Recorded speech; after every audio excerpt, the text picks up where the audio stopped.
بسم اللہ الرحمن الرحیم۔ شروع اللہ کے نام سے جو بڑا مہربان نہایت رحم کرنے والا ہے۔ السلام علیکم معزز سامعین کرام، ہم آپ کی خدمت میں پیش کر رہے ہیں حضرت سلیمان علیہ السلام کا قصہ حیات، جن کی ہوائیں جن کے تابع تھیں، جنوں انسان حیوانات سب ان کے تابع تھے، تو ان کا قصہ حیات و تبلیغ پیش کر رہے ہیں۔ اللہ پاک سے دعا ہے کہ اللہ پاک ہمیں صحیح علم آپ تک پہنچانے کی توفیق عطا فرمائے، آمین ثم آمین۔ چند قابل تحقیق مسائل۔ حضرت سلیمان علیہ السلام اور ملکہ سبا کے واقعہ سے متعلق چند مسائل قابل تحقیق ہیں جن کا حل ہونا از بس ضروری ہے، اور وہ ترتیب در ذیل درج کیے گئے ہیں۔ سبا کی حقیقت۔ سبا کے متعلق مفصل تحقیق تو سیل ارم کی بحث میں آئے گی، یہاں صرف اس قدر معلوم ہو جانا کافی ہے کہ قحطانی نسل کی ایک مشہور شاخ سبا ہے۔ یہ اپنے قبیلے کا جد اعلیٰ تھا اور اس کا نام عمر یا عبد الشمس تھا، اور سبا اس کا لقب۔ یہ عرب مورخین اور جدید مورخین کی تحقیق ہے، اور تورات کا بیان یہ ہے کہ اس کا نام ہی سبا تھا۔ یہ شخص بہت جرئی اور صاحب ہمت تھا، اور اس نے زبردست فتوحات کے ذریعے حکومت سبا کی بنیاد ڈالی۔ سبا کا زمانہ عروج محققین کے نزدیک تقریباً 1100 کاف میم سمجھا جاتا ہے، اس لیے کہ تقریباً 1000 کاف میم اس کی حکومت و طاقت اور عروج کا ذکر حضرت داؤد علیہ السلام کی زبور میں موجود ہے۔ وہ فرماتے ہیں، اے خدائے بادشاہ کو اپنی عدالتیں عطا کر، اور بادشاہ کے بیٹے کو اپنی صداقت دے، وہ تیرے لوگوں میں صداقت سے حکم کرے گا۔ ترسیلیں اور جزیروں کے سلاطین نظر دیں گے، اور سبا اور شیبا کے بادشاہ ہدیے گزاریں گے، وہ جیتا رہے گا، سبا کا سونا اسے دیا جائے گا، اس کے حق میں سدا دعا ہوگی۔ چنانچہ حضرت داؤد علیہ السلام کی یہ دعا قبول ہوئی، اور تقریباً 950 کاف میم میں ملک سبا نے حاضر ہو کر سبا کا سونا اور جوہرات نظر گزارنے، بلکہ مسلمان ہو کر حکومت سبا کو ہی حضرت سلیمان علیہ السلام کے زیر فرمان کر دیا۔ سبا کی حکومت کا اصل مرکز عرب کے جنوبی حصہ یمن کے مشرقی علاقہ میں تھا، اور دارالحکومت کا نام معارب تھا۔ اس کو شہر سبا بھی کہتے تھے، اور آہستہ آہستہ اس کا دائرہ وسیع ہو کر مغرب میں حضر موت تک وسیع ہو گیا، اور دوسری جانب افریقہ تک بھی اس کا اثر پہنچ چکا تھا۔ چنانچہ حبشہ میں ازانیہ کا علاقہ سبا کے متحد تھا، جس پر معافر ایک سبائی گورنر حکومت کرتا تھا۔ یہ وہ زمانہ تھا کہ معین کی حکومت زوال پذیر تھی، اور سبا نے یمن اور اطراف یمن میں اپنے مشہور قلعے تعمیر کر لیے تھے، اور معین کے قلعے کھنڈر کی صورت میں بدلتے جا رہے تھے۔ سبا کی مختلف شاخیں تھیں، اور عرصہ دراز کے بعد ان میں سے متعدد شاخوں نے یمن کو مرکز حکومت بنا کر عظیم الشان تمدن اور حکومت کی بنیادیں قائم کر لی تھیں۔ ان میں سے حمیرہ اور بطابہ مشہور حکمران شاخیں ہیں، اور ان سے قبل کے سبا کے حکمران ملوک کے سبا کے لقب سے مشہور ہیں، اور ملوک سبا کا آخری دور حکومت 550 کاف میم بتایا جاتا ہے۔ ملکہ سبا کا نام۔ قرآن عزیز نے حضرت سلیمان علیہ السلام اور ملکہ سبا کے واقعہ میں نہ یہ بتایا کہ اس کا نام کیا تھا، اور نہ یہ تعین کی کہ وہ سبا کے دائرہ حکومت کے 3 مراکز یمن، حبشہ، شمالی عرب میں سے کس حصہ سے آئی تھی، کیونکہ ان کے مقصد کے لیے یہ دونوں باتیں غیر ضروری ہیں۔ مگر عرب یہود کی اسرائیلی داستانوں میں اس کا نام بلقیس مذکور ہے، اور اہل حبشہ جن کو یہ دعویٰ ہے کہ وہ ملکہ سبا اور سلیمان علیہ السلام کی نسل سے ہیں، اپنی زبان میں ملکہ کا نام ماکدہ بیان کرتے ہیں۔ جہت کے متعلق ترغم میں ہے کہ اس کا ملک فلسطین سے مشرق میں ہے، اور انجیل میں ہے کہ فلسطین کے جنوب میں ہے۔ یوسفیوس کی تاریخ میں ہے کہ وہ مصر و حبشہ کی ملکہ تھی، اور اہل حبشہ اس کو حبشی نژاد سمجھتے، اور شبان حبش آج تک فخریہ یہ کہتے ہیں کہ وہ ملکہ سبا بلقیس کی نسل سے ہیں۔ ان روایات میں اہل تحقیق یوسفیوس کی روایات کو غلط کہتے ہیں، اور باقی دونوں روایتوں کا حاصل ایک ہی ظاہر کرتے ہیں، اس لیے کہ یہ دونوں حصے یمن ہی کی حکومت کے حصے تھے، اور انجیل کے بیان کو زیادہ صحیح مانتے ہیں۔ ماہرین عصریات کہتے ہیں کہ خاص یمن کے علاقہ میں کتابت اور دیگر حضریات سے کسی عورت کو حکمران کا ہونا ثبوت نہیں ہوتا، البتہ شمالی عرب مثل عراق میں 4 قدیم حکمران عورتوں کے نام ضرور ملتے ہیں، لہٰذا زیادہ امکان یہ ہے کہ ملکہ سبا اسی حصہ سے حضرت سلیمان علیہ السلام کی خدمت میں پہنچی۔ ہدہد۔ قرآن عزیز نے بہت صاف اور واضح طور پر یہ بیان کیا کہ حضرت سلیمان علیہ السلام کا قاصد ہدہد پرندہ تھا، لیکن قانون قدرت اور نیچر کا نام لے کر آج کل کے بعض اہل علم اس قسم کے اعجاز و نما واقعات سے بھڑکتے ہیں، اور ان کے خلاف عقل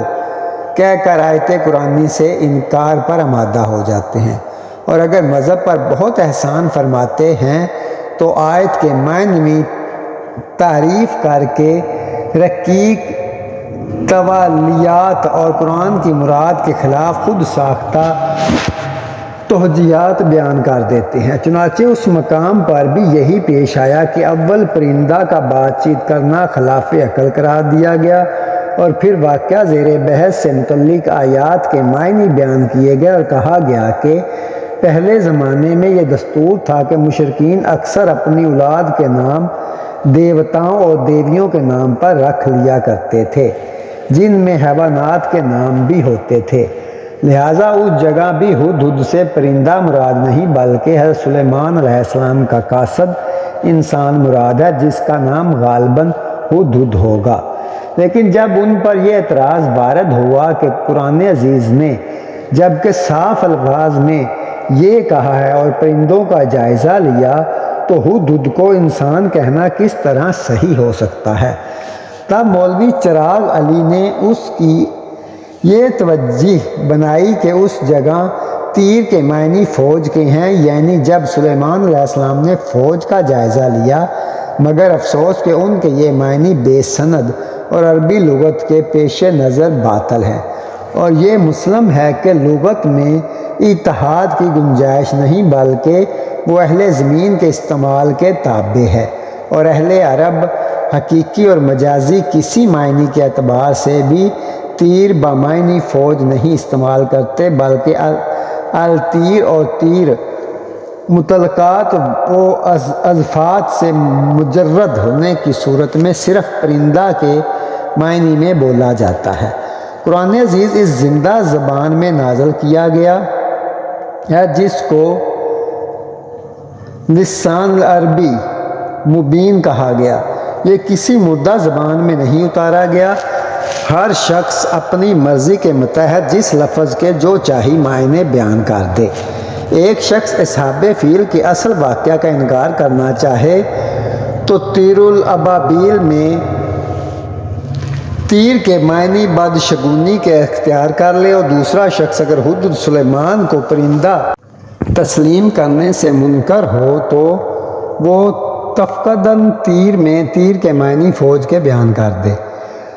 خواہ دونوں معنی اپنے اپنے مقام پر لغت عربی کے لحاظ سے قطعاً غلط ہیں اور محاورہ عرب کے اعتبار سے باطل ہی کیوں نہ ہو، سخت تعجب ہے مولانا سید سلیمان ندوی سے کہ اس مقام پر مولوی چراغ علی کی طویل باطل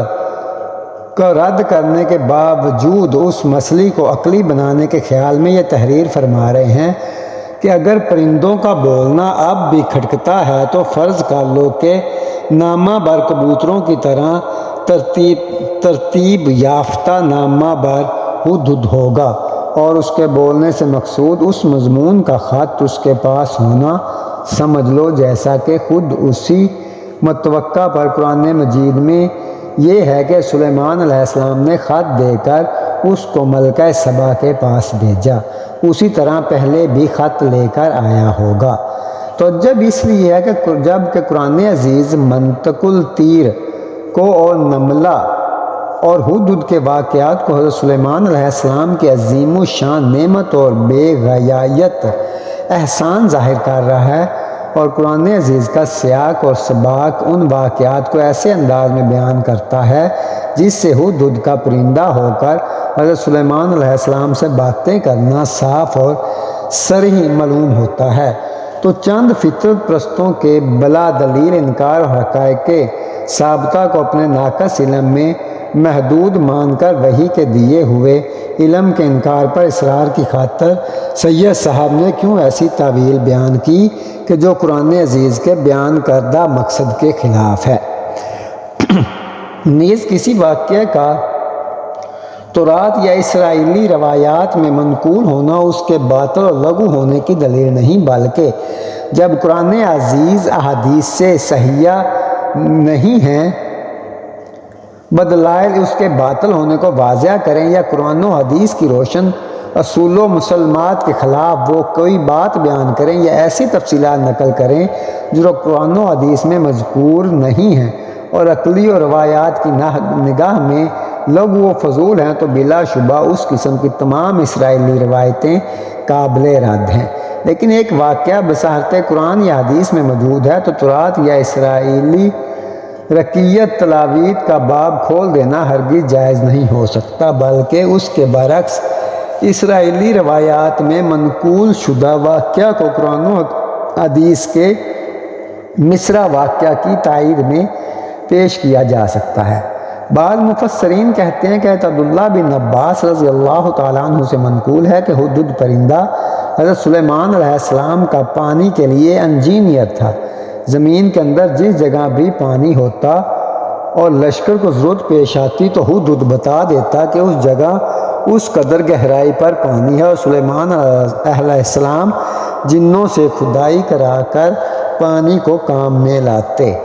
ملکہ سبا کا تخت۔ ملکہ سبا کے تخت کی تعریف ہدہد کی زبانی ہم سن چکے ہیں، اور اس سلسلہ میں حضرت سلیمان علیہ السلام کا موضع بھی قرآن مجید میں مرکوز ہے کہ ان کے حکم سے نگاہ پلٹتے ہی وہ تخت سبا کے مالک سے حضرت سلیمان علیہ السلام کے دربار میں پیش کر دیا گیا۔ اس کے متعلق قرآن عزیز کی چند تصریحات کو سامنے رکھنا ضروری ہے۔ ملکہ نے اپنے قاصد کے ہاتھ جواب دے کر بھیجے تھے، حضرت سلیمان علیہ السلام نے ان کو قبول کرنے سے انکار کر دیا۔ قرآن عزیز میں ارشاد باری تعالیٰ ہے، جب سلیمان علیہ السلام کو معلوم ہوا کہ ملکہ سبا حضرت سلیمان علیہ السلام کے ملک کی جانب روانہ ہو گئی تو درباریوں سے کہا گیا کہ اس کے یہاں آنے سے قبل کون اس تخت کو میرے پاس لا سکتا ہے۔ ایک دوسری جگہ ارشاد باری تعالیٰ ہے، اول ایک دیو پیکر جن نے کہا میں آپ کے دربار برخاست ہونے سے پہلے اس کو حاضر کر سکتا ہوں، اور اپنے دعوے کے ثبوت میں یہ کہا کہ میں بہت قوی ہوں اور اس تخت کے بیش قیمت سامان کے لیے بھی امین ہوں۔ ارشاد باری تعالیٰ سلیمان علیہ السلام کے وزیر نے کہا میں آپ علیہ السلام کی نگاہ پلٹتے ہی اس کو پیش کر سکتا ہوں۔ ایک اور جگہ ارشاد باری تعالیٰ ہے، جب سلیمان علیہ السلام نے رخ پھیر کر دیکھا تو تخت کو اپنے نزدیک موجود پایا، یہ دیکھ کر انہوں نے خدائے تعالیٰ کا شکر ادا کیا، اور ساتھ ہی یہ بھی فرمایا کہ اللہ تعالیٰ کا وہ اتنا بڑا فضل میری اس آزمائش کے لیے ہے کہ میں اس کا شکر گزار بندہ ہوں یا نافرمان۔ قرآن عزیز میں ارشاد باری تعالیٰ ہے، حضرت سلیمان علیہ السلام نے اب حکم دیا کہ اس کی ہیبت تبدیل کر دو۔ ایک اور جگہ ارشاد باری تعالیٰ ہے، جب ملکہ سبا سفر کر کے دربار سلیمان علیہ السلام میں پہنچ گئی تو اب اس سے یہ دریافت کیا گیا کہ یہ تخت ایسا ہی ہے جیسا کہ تیرا، اور اس نے عقلاناً جواب دیا گویا یہ وہی ہے۔ ارشاد باری تعالیٰ ہے، تخت سے متعلق اس تفصیل اور پھر اس کی ترتیب کو پیش نظر رکھیے تو معلوم ہوگا کہ قرآن پاک ایک ایسے تخت کا ذکر کر رہا ہے جس کی خبر ہدہد نے سلسلہ پیغام سے پہلے ہی دی تھی۔ وہ سلیمان علیہ السلام کے لیے بنایا نہیں گیا تھا، اس لیے قاصد کی معرفت جو جواب دیا بھیجے گئے ان میں تخت کا کوئی ذکر نہیں ہے، اور وہ واپس بھی گئے مگر ملکہ کے آنے کی خبر سن کر حضرت سلیمان علیہ السلام اس کا شاہی تخت اس کے پہنچنے سے قبل اپنے دربار میں منگانا چاہتے تھے۔ اس کا لانا ایسا عجیب و غریب ہے کہ جنوں میں سے بھی ایک بہت بڑا دیو پیکر جن یہ دعویٰ کرتا ہے کہ دربار برخاست ہونے سے پہلے اٹھا کر لا سکتا ہوں، مگر سلیمان علیہ السلام کا معتمد کہتا ہے کہ میں پلک جھپکتے حاضر کر دوں گا اور حاضر کر دیتا ہے۔ سلیمان علیہ السلام خدا کے عطا کردہ اس اعجاز کو دیکھ کر اس کو خدا کا عظیم و شان فضل قرار دیتے ہیں۔ اس کے بعد تخت کی ہیبت تبدیل کرنے کا حکم فرماتے ہیں، اور تمام مراحل کے بعد اب ملکہ حضرت سلیمان علیہ السلام کے دربار میں پہنچتی ہے اور تخت سے متعلق سوال و جواب ہوتے ہیں، اور اسی جگہ بھی قرآن ملکہ سبا کے کسی تحفہ کا ذکر نہیں کرتا۔ اس پوری تفصیل میں نہ اپنی جانب سے کوئی تعویل اور توجہ ہے اور نہ توڑ مروڑ کر اس کو اپنی خواہش کے مطابق کیا گیا ہے، لہٰذا اس تخت کا معاملہ بے شک و شبہ اعجاز اور حضرت سلیمان علیہ السلام کی نبوت و رسالت کا نشان ہے، یعنی معجزہ ہے، اور جن حضرات نے ان کے علاوہ دوسرے معنی یا تفسیر بیان کی ہیں وہ سب باطل ہیں، اس لیے کہ وہ یا تو قرآن کے صاف اور سادہ بعض حصوں کو نظر انداز کر کے بیان کی گئی ہیں جیسا کہ مولانا سید سلیمان صاحب ندوی نے کہا، یا اس کے بعض الفاظ سے غلط فائدہ اٹھا کر باقی پورے واقعہ کی حقیقت کو مسخ کر دیا گیا۔ علامہ ندوی نے جو تعویل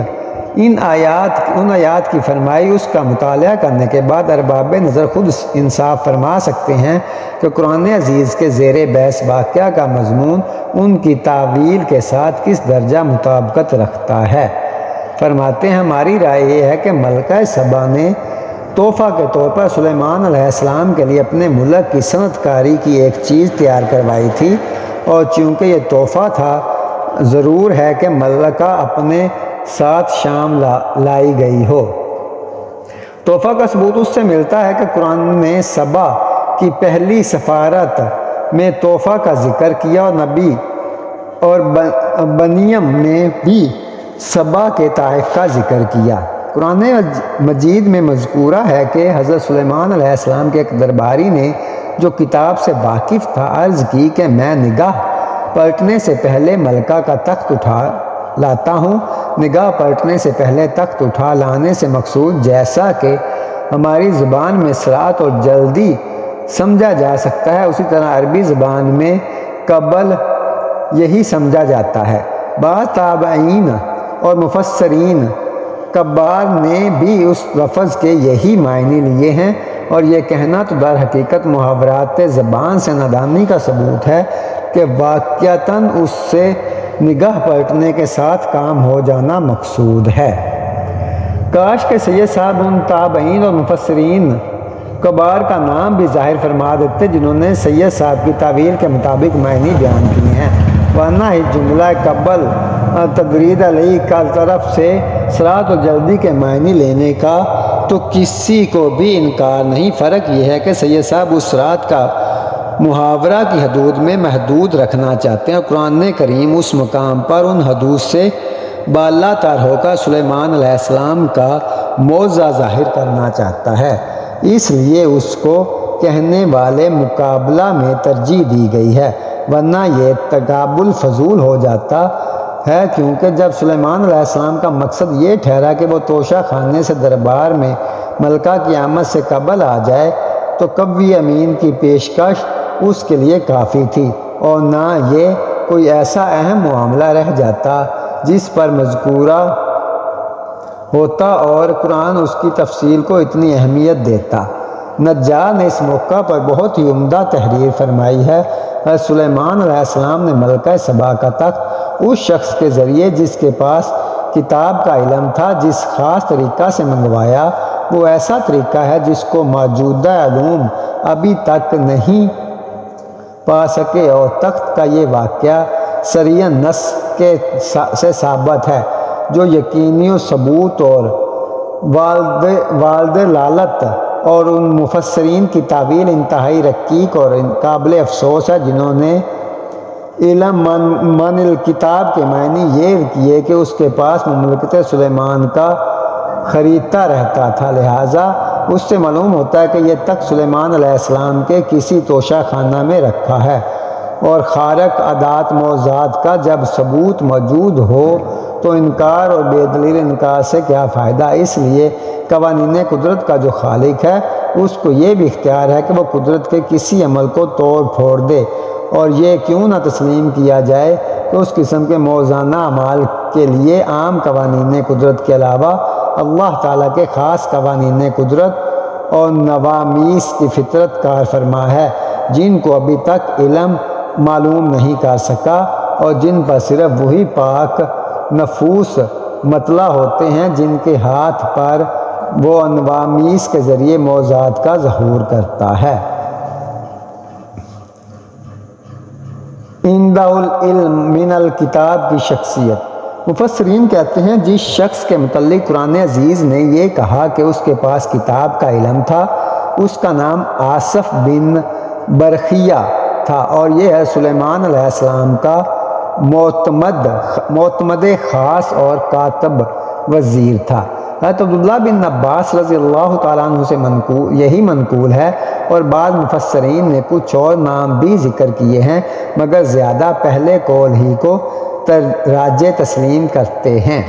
مفسرین نے اس مسئلہ پر بھی بحث کی ہے کہ یہ شخص انسانوں میں سے تھا یا قوم جن سے۔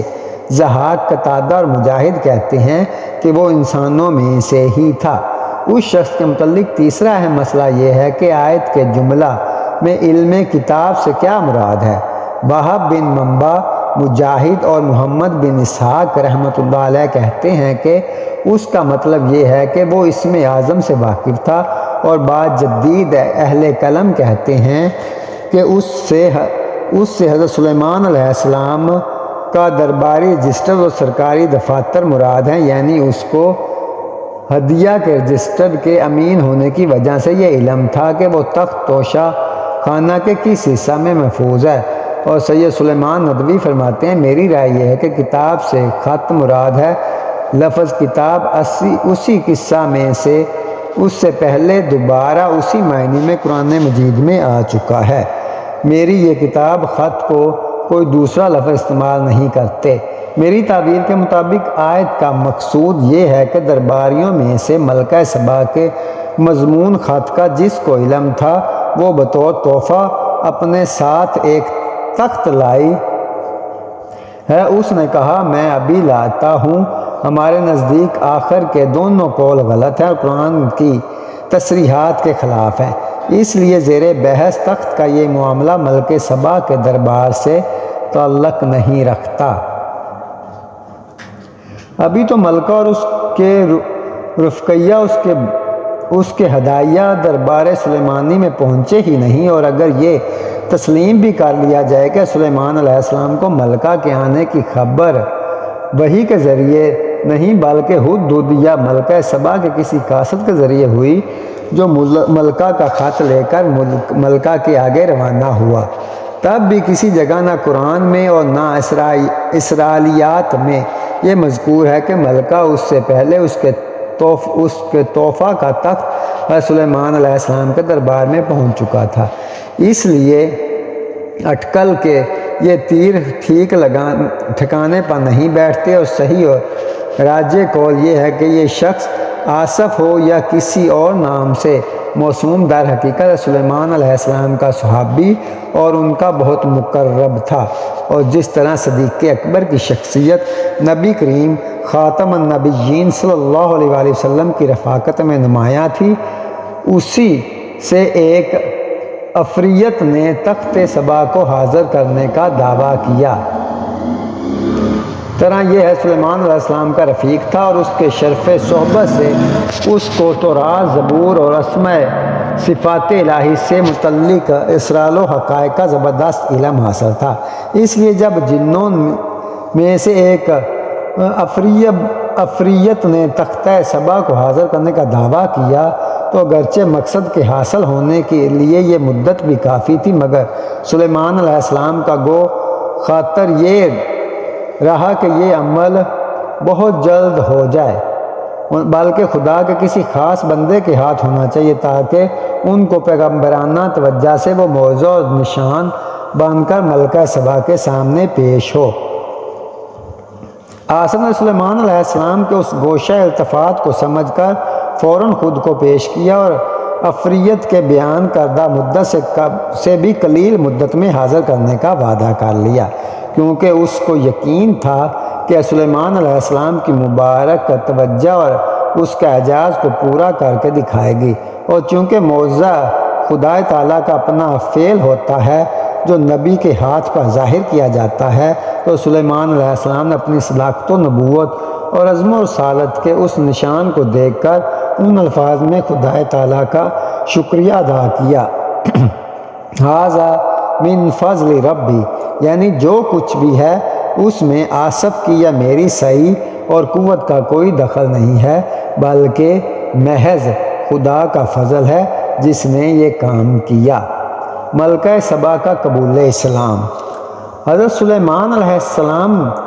اور ملکہ سبا کا واقعہ اس حد پر جا کر ختم ہو جاتا ہے کہ ملکہ نے پیغمبرانہ جاہ و جلال کو دیکھ کر اسلام کو قبول کر لیا، اور اسی مکمل واقعہ میں سلیمان علیہ السلام کی یہی ایک غرض تھی جس کا اظہار انہوں نے اپنے پہلے مکتوب میں ہی کر دیا تھا، مگر ملکہ اس غرض کو نہ پا سکی تھی۔ عام مفسرین کی نگاہوں میں یہ سوال حل طلب رہا کہ اس مقصد کے لیے سلیمان علیہ السلام کا ملکہ کو اپنے دربار میں بلانا تو بے شک اپنی جگہ اہمیت رکھتا ہے، لیکن تخت کو اسی طرح منگوانا اور آبگینہ کے محل کے سامنے ملکہ کے ساتھ پیش کرنا آمدہ معاملہ ہونا اس مقصد سے کیا تعلق رکھتا ہے؟ اور پھر خود ہی یہ جواب دیا ہے کہ اس سے ملکہ سبا پر اثر ڈالنا مقصود تھا کہ وہ یقین کر لے کہ سلیمان علیہ السلام کے بلانے کی غرض دنیاوی لالچ اور دولت و حکومت میں اضافہ نہیں، بلکہ اس بلند و بالا دوسرا مقصد ہے۔ نیز یہ سمجھ جائے کہ یہ دونوں واقعات شاہانہ اقتدار اور قاہرانہ قوت و طاقت سے بالا تر اور سلیمان علیہ السلام کی پیغمبرانہ صداقت کا نشان ہے۔ اسی لیے مفسرین نے ملکہ سبا کے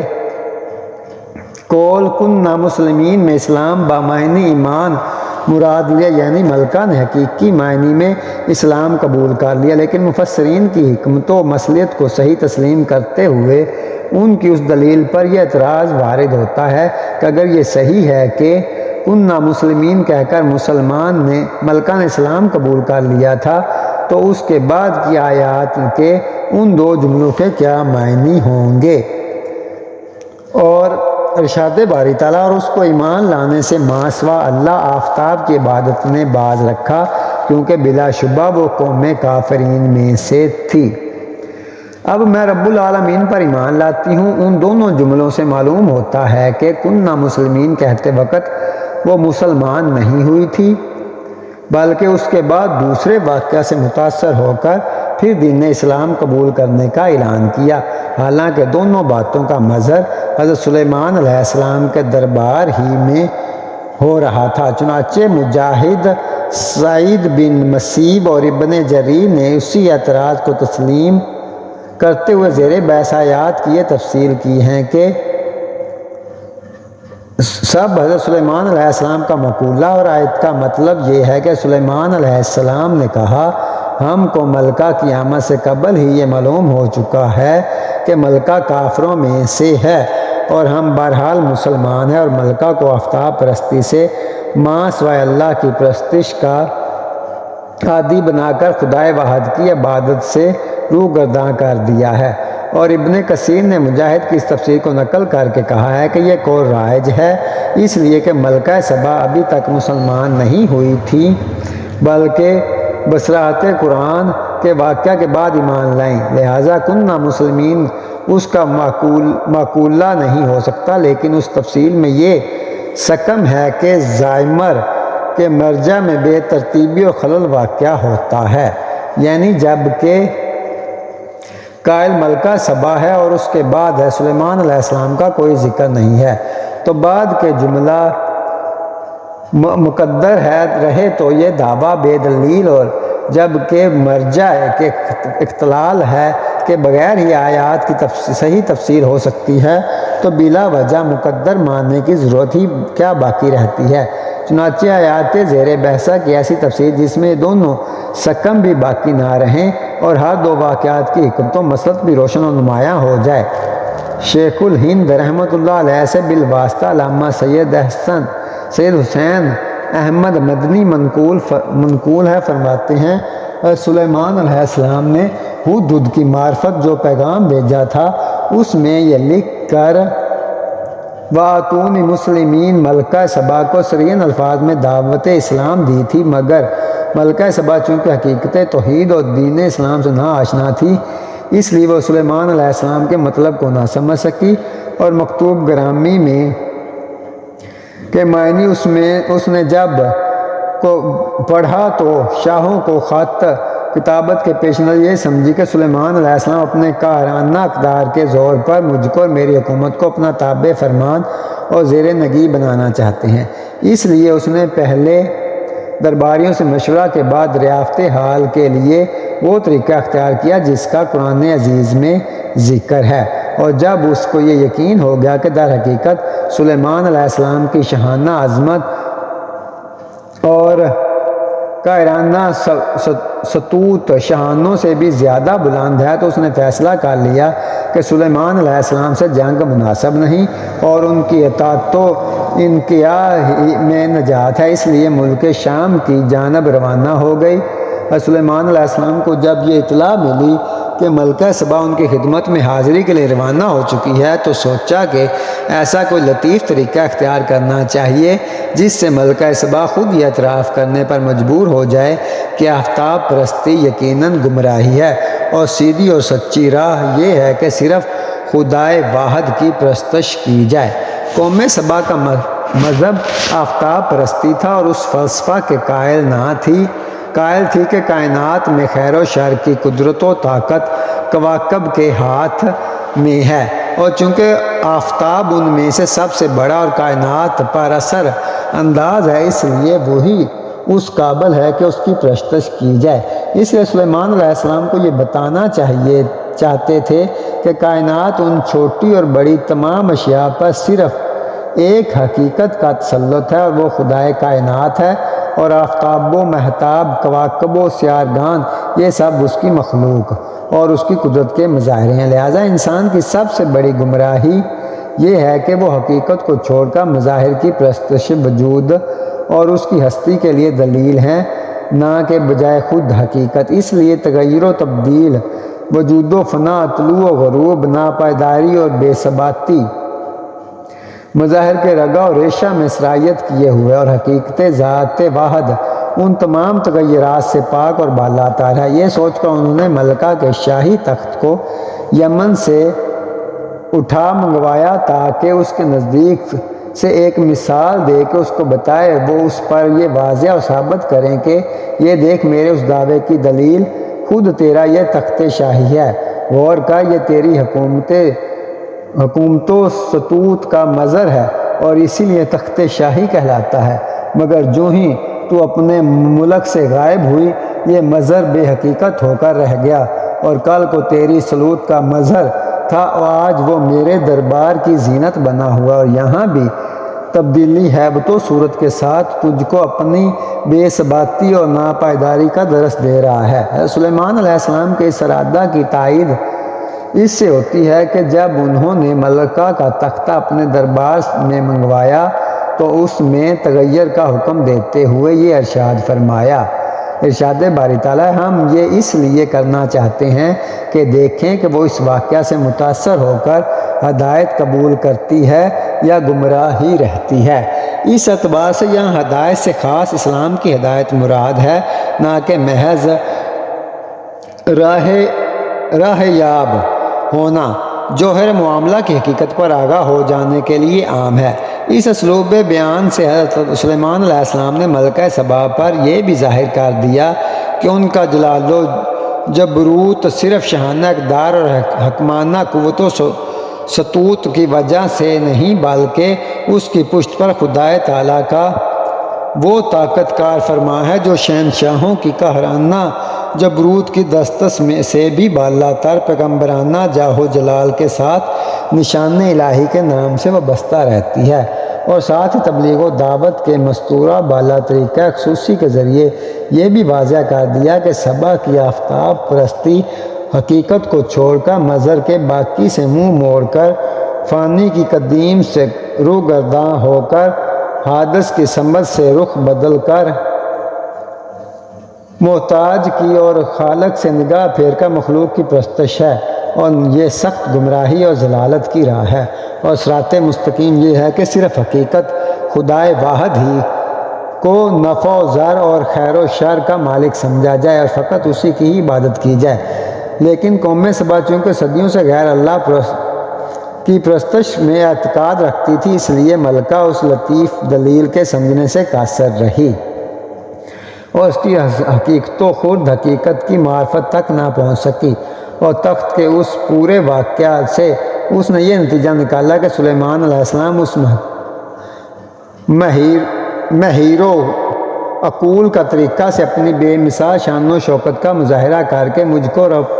اپنی اطاعت و فرما بداری کے لیے متاثر کر رہے ہیں۔ چنانچہ ملکہ نے یہ سوچ کر یہ جواب دیا، آپ اگر یہ زبردست مظاہرہ نہ بھی کرتے تب بھی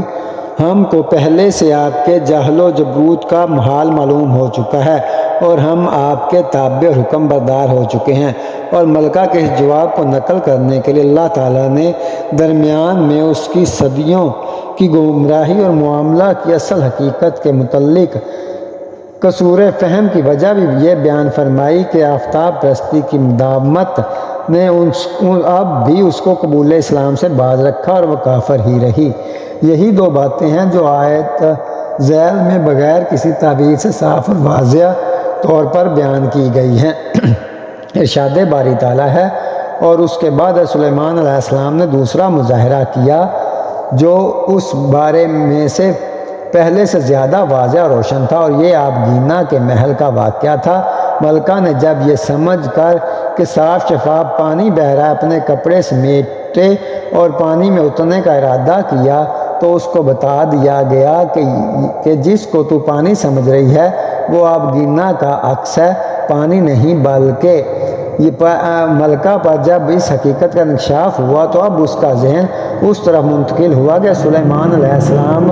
کا ان مظاہروں سے کیا مقصد ہے، اور اب اس کی عقل و دانش کی اس حقیقت تک رسائی ہوئی کہ جس طرح میں نے یہ غلطی کی ہے کہ ہر شے کے پر تو عکس اور مظہر کو حقیقت جان کر اس کے ساتھ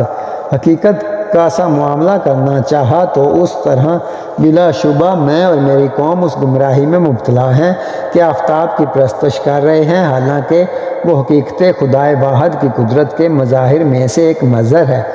اور اس سے بڑھ کر اور کون ظالم ہو سکتا ہے کہ حقیقت کو چھوڑ کر مظہر کی پرستش کی جائے۔ اور اب وہ یہ سمجھی کہ سلیمان علیہ السلام کے مکتوب گرامی میں جملہ وَآتُونِی مسلمین کا کیا مطلب تھا، چنانچہ ملکہ کے قلم میں یہ خیال آنا تھا اور وہ فوراً پکار اٹھی۔ شیخ الہند نور اللہ مرکزہ کی اس تفسیر سے آیت کے انجام اور ان کے مرجعوں کی ترتیب میں بھی کوئی خلل واقع نہیں ہوتا، اور حذف و تقدیر کا کلام کی ضرورت بھی باقی نہیں رہتی، اور ہر دو واقعات سے متعلق حکمت و مسلط اور سلیمان علیہ السلام کی پیغمبرانہ دعوت و ارشاد اور جاہ و جلال کی عظمت کا اظہار بھی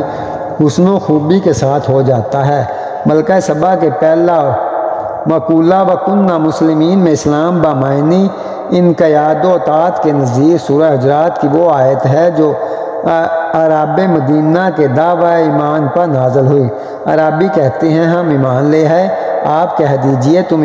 ایمان تو نہیں لائے، البتہ یہ کہو ہم تابع دار اور منقاد ہو گئے ہیں۔ اور اسی جملہ وَكُنَّا مسلمین میں اسلام بمعنی انقیاد و اطاعت اور جملہ نمل بمعنی دین اسلام کا فرق، دونوں معنی کا تفاوت تو خود قرآن عزیز کی ان آیات سے ظاہر کی ہے کہ پہلے جملہ میں ملکہ سبا نے کوئی ایسی دلیل نہیں بیان کی جس سے شرک سے بیزاری اور توحید کی قبول کا ذکر ہو، اور اسی لیے اللہ تعالیٰ نے اس جملہ کے بعد بھی یہی ظاہر فرمایا کہ آفتاب پرستی اس کو اسلام سے باز رکھے ہوئے ہے اور وہ کافروں میں سے ہے۔ لیکن آخری جملہ میں ملکہ نے صراحتاً کے ساتھ یہ اقرار کیا کہ اب اس کا اسلام لغوی نہیں بلکہ دین اسلام کا اصطلاحی اسلام ہے، اور جو سلیمان علیہ السلام کے لیے نہیں بلکہ سلیمان علیہ السلام کی رفاقت میں رب العالمین کے لیے ہے۔ اور غالباً اسی تفاوت کے پیش نظر پہلے جملہ میں ملکہ نے اپنے ساتھ ارکان سلطنت اور رعایا کو شامل کر کے جمع کی تعبیر اختیار کی، کیونکہ سلیمان علیہ السلام کے شاہانہ اقدار کی اطاعت کا مسئلہ ملکہ اور ملکہ کے اراکین میں دولت کے درمیان مشورہ کے بعد بلا اتفاق طے شدہ تھا، اور دین اسلام کے قبول کا مسئلہ اس کے اپنے ذاتی یقین پر مبنی تھا۔ اس لیے اس میں اظہار میں اس نے انفرادیت اختیار کی، اگرچہ اس زمانے کے عام دستور کے مطابق بادشاہ کا مذہب خود بخود رعایا کا مقبول مذہب ہو جاتا تھا، اور غالباً اس کی قوم نے بھی دین اسلام قبول کر لیا۔ غرض یہ تفصیل بہت لطیف اور ہر حیثیت سے رائج اور قابل قبول ہے۔ اللہ رب العزت سے دعا ہے کہ اللہ رب العزت ہمیں انبیاء اکرام علیہ السلام کی زندگیوں پر عمل کرنے اور ان کے طریقہ کار پر چلنے کی توفیق عطا فرمائے۔ آمین ثم آمین۔ جزاک اللہ خیرہ۔